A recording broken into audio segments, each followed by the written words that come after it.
Market days in Chichitenango, in the highlands of northwest Guatemala, are becoming a bit of a tourist attraction. The locals here are Mayan Indians. They've been living in these parts since long before the Spaniards came. The women still wear their traditional shawls and headdresses. The people are poor, so their exotic handicrafts come cheap.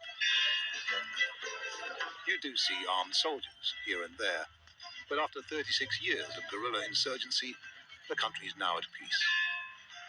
And it's a beautiful country too. Yet back in 1982, the tourists never came to Quiché province. What came rumbling up instead from Guatemala City was death.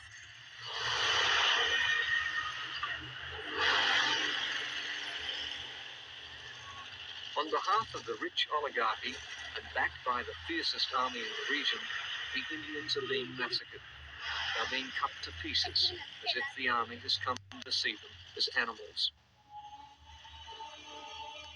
One of the few contemporary television accounts of the Western Hemisphere's most terrible 20th century atrocity. At the time, the Reagan administration dismissed such talk as wild exaggeration.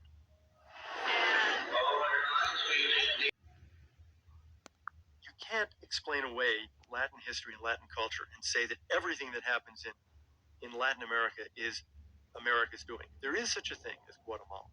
There is a country. There is a people. The fact that we've had a democracy since 1789 and they haven't is not because we imposed military dictatorship on them. In fact, that's exactly what did happen when Guatemala attempted to escape its past. That past began when Spain set up its Central American capital in Guatemala in the 1540s. Ever since, the country has been ruled by a tiny land-earning elite, and the Mayan peasants have been ruthlessly exploited. What did happen when Guatemala attempted to escape its past? That past began when Spain set up its Central American capital in Guatemala in the 1540s. Ever since, the country has been ruled by a tiny land-earning elite, and the Mayan peasants have been ruthlessly exploited. The 1540s. Ever since, the country has been ruled by a tiny land-earning elite, and the Mayan peasants have been ruthlessly exploited.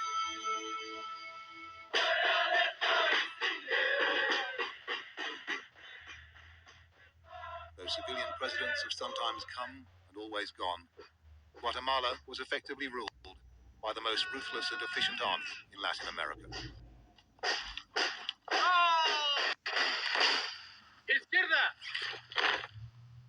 And in the 1950s and 60s, that army and its ferocious intelligence branch was created, armed and trained in counterinsurgency doctrine by the freedom-loving agents of the USA.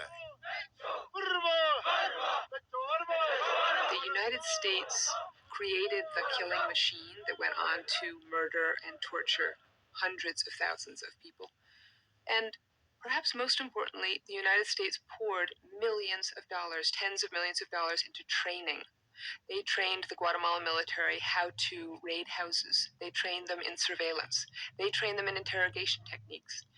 And we have now, years later, the declassified CIA and Defense Department manuals to prove it. I have something from, for example, as early as 1954, which is called A Study of Assassination. And it describes in the most chilling and bureaucratic terms how to murder an individual or individuals. It even goes on to show in graphic terms how to enter a room with 10 people sitting around a table and murder them one by one. So these documents give us a very rare glimpse into the inner workings of a counterinsurgency strategy and tactics that we were very much on the ground helping to design.